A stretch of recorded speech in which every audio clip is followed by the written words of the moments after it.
Frightful's Mountain, Chapter 5, in which Frightful peregrinates. When a light snow covered the Shahari River valley, Frightful's bird sense urged her one last time to leave or die. She took a reading on the sun's rays, listened to her internal compass, and started south. She covered only 10 miles before she turned back. She was hungry. She would find Mole. When she was over the pine woods where she had been held captive, she flew faster.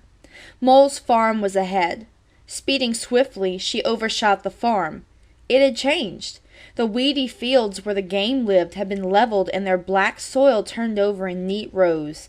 The dense bushes along the fences where many birds lived had been clipped. She circled the culvert. It too was changed. The bushes that covered its entrance were gone. The culvert was a round, bare hole. "Cree! Cree! Cree!" she called. Mole did not come out. Frightful circled the farm again, but did not find the yellow hound. She flew to the silo. The air was bumpy where warm currents met cold. She rode the waves to the ledge of the silo and stepped under the jutting roof. The veins of her flight feathers were split and dry. She oiled them, then snapped them back in line by running her beak down the shafts from base to tip. She let go with a flick that triggered the veins to fall neatly into place. This done, she was sleek and ready to hunt. Frightful surveyed the landscape. Even the woods were different. The leaves had fallen and the red-tailed hawk nest was empty. The parents and young had migrated to warmer lands. Weak from hunger, she left the silo and flew back over the culvert. She waited on for Mole. The wind tossed her. She matched each burst with a twist to stay in place, but Mole did not come out. Behind her, purple, red, and blue-gray clouds forecast rain and wind. It was urgent that she find food. Swooping along fence rows to scare up game, she searched intently. Nothing stirred. Twilight sent her back to the silo ledge, her hunger raging. Hours later she was awakened by thunder shaking the old silo. The dark night was lit by flashes of lightning. With each flash she saw dancing trees and wild water pouring across the barnyard. It gushed out of Mole's culvert. The flashes became almost continuous, then stopped. The rain pummeled, swished, pattered, and was over. She went back to sleep. At sunrise, the sky was white, yellow, and pale blue, the colors of a rain-cleansed day. The woods and farms sparkled with freshness. Frightful flew over the culvert and waited on. Mole did not make an appearance. She was growing weaker. Spotting a distant harvested cornfield, she flew to a tree at its edge. She waited for something to move. Finally, she caught a mouse. The storm had driven the bigger game into their shelters and burrows. In the late afternoon, Frightful flew back to the culvert. Out of the sky plunged a bald eagle. He aimed right at her. She backflipped and he missed. The eagle beat his wings and got above her for another strike. He dove. She rolled to her back, threw up her feet, and raked him with her sharp talons. He flew up to strike again. Frightful dropped to the ground and, as the eagle dove once more, ran into Mole's culvert. He lost sight of her. He climbed, circled the culvert once, then boarded an air current that carried him off toward the Hudson River. He would spend the winter fishing there. Safe inside the culvert, Frightful panted from fright, then quickly became calm. Bird emotions are intense but short. She glanced at her surroundings. The gushing storm water of last night had slowed to a trickle. She drank. Refreshed, she walked to the mouth of the culvert, saw no eagle, and sprang onto her wings. She climbed high and fast over the tilled field. When she was high enough to feel safe, she leveled off. An undulating wind rocked her southward over a brushy meadow. She came down on a fence post and watched for food. She was growing feeble as hunger weakened her. Suddenly she was in deep trouble. The sun was setting. In mere minutes the light would be too low for her to find a roost. She flew up into the last light. It illuminated the bell tower of the abandoned church at Beaver Corners. She headed for it. Winging to its weathered and rotting peak, she landed gracefully. The churchyard was thick with weeds. A farm and a woods lay nearby. She had been here. She shifted her weight nervously as the condor face of the man who had taken her from Sam flashed into her visual memory. She felt fear, but it was too late in the day to move on. She forgot him. Snow patches lay under trees where the sun did not fall. A migrating Cooper's hawk dropped into the nearby woods for the night. Like Frightful, he too was late. The sun set. The sky turned a twilight purple. Frightful could see only light and dark shapes. She flew down to the sill of one of the 4 glassless windows in the church bell tower. Lifting her wings, she walked into a square, moldy room and jumped up onto a rusted bell lying on its side. Every window was black with night. She shook her feathers and, weak from hunger, fell into a restless sleep. Last night's thunderstorm had preceded a cold front. The temperature dropped below freezing, and the migration of the birds stopped. The robins and wood thrushes and other small birds that navigated by the stars at night fluttered down into the trees. They sought the warmth of the wind-breaking woods to wait for the cold front to pass. At dawn they tittered among the trees. They called to each other and ate insects numbed by the cold. It was almost too cold for hunger-weakened Frightful to fly on her way. She must eat. She took off from the tower and flew out over a weedy meadow. A rabbit jumped up and ran toward a thicket of spiny hawthorn trees. Hunger sharpened her skills, and Frightful was upon it before it reached the fortress. No migrating eagle passed overhead. No barred owl saw her. She ate, her strength returning quickly. The leftovers she carried back to the bell tower. The cold did not let up for days.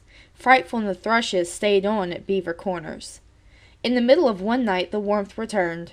Wings rustled like taffeta as the birds lifted themselves out of the woods and continued their migration.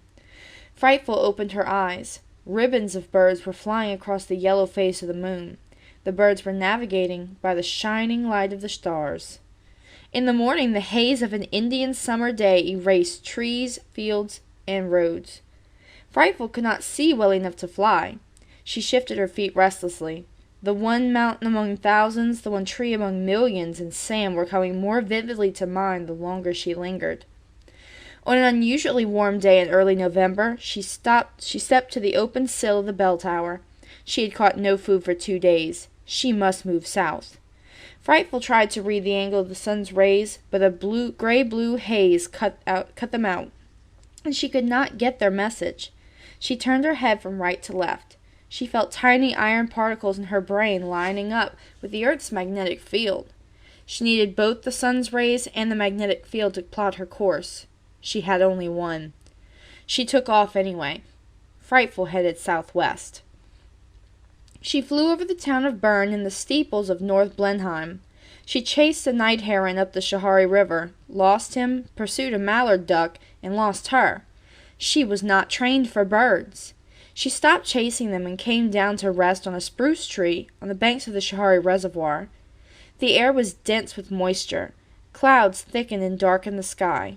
Around noon they let go. Rain poured down. Tree trunks became rivers and spruce needles waterfalls. Frightful was her own tent. Water ran off her head and shoulders, her beak and her tail. No wetness seeped through her feathers. When the rain blurred her eyes, she cleared them by flashing her nictitating membranes like windshield wipers. She sat calmly in the deluge.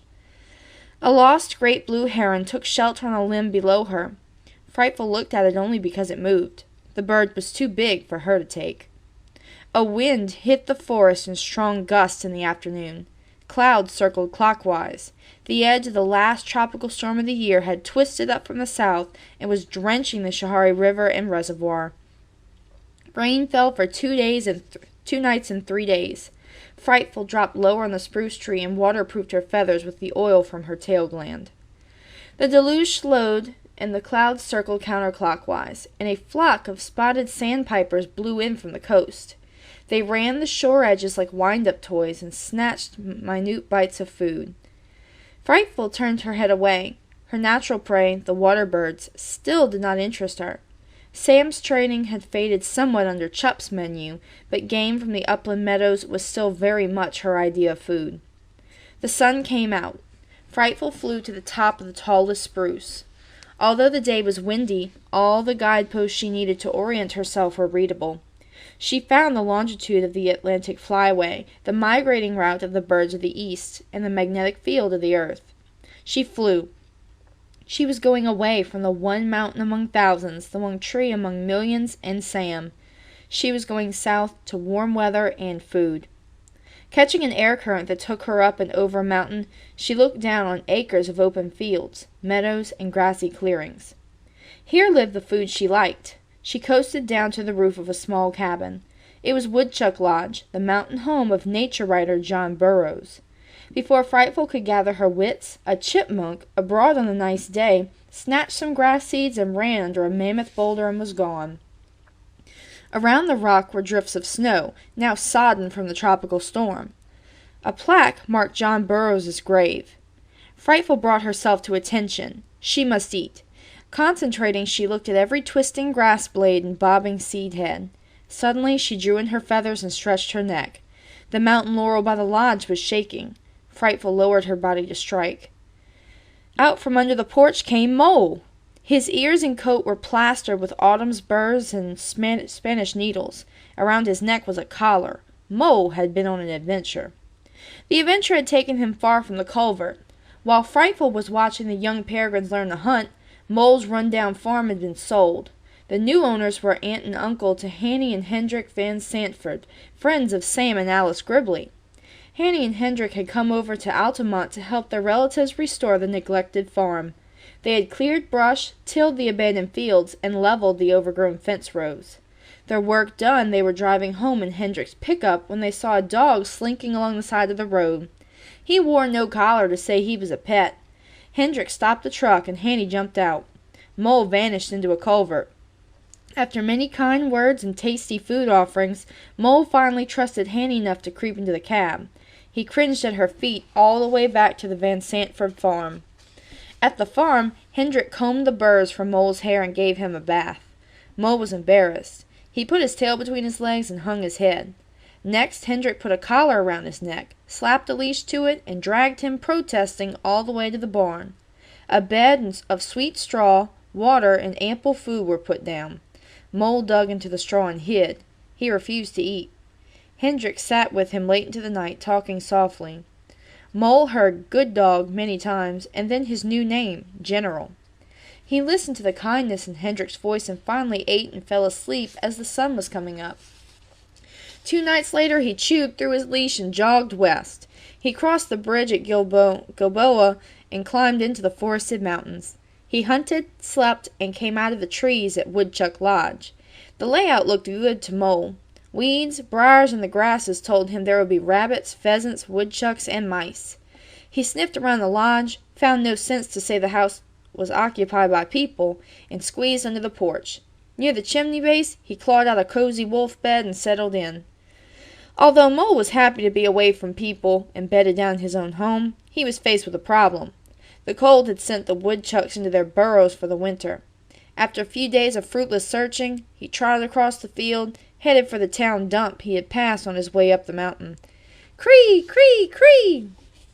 Mole stopped. Sniffing the air, he looked up.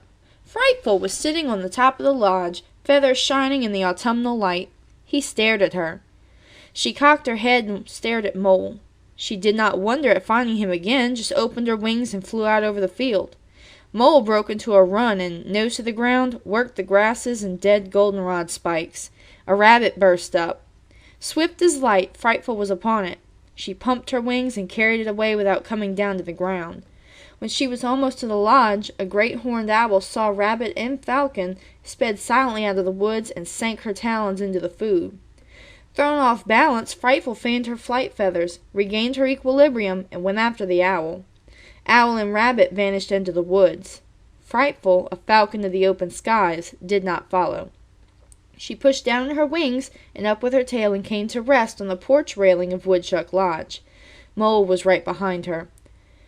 The two looked at each other, then the old hound turned and went back to his hunting field. On the second try they caught a pheasant. This time Frightful scanned the sky for thieves before flying with it to the rooftop. Daintily she ate choice pieces. Mole sat on his haunches, looking up at her, his tongue hanging out, his mouth drooling. He wanted his share of that food. Suddenly he growl-barked so viciously that he scared Frightful. She took off, leaving the food behind. The bird rolled down the shingles and fell to the ground. Mole picked it up and, tail wagging, carried it under the lodge. There he feasted. Frightful had eaten enough to bring back her strength. She flew to a tall tree and perched. The bright sun was warming the fields and meadows, creating a twisting and invisible bubble. On it rode a lonely peregrine tiercel. He circled up and up. Frightful opened her wings.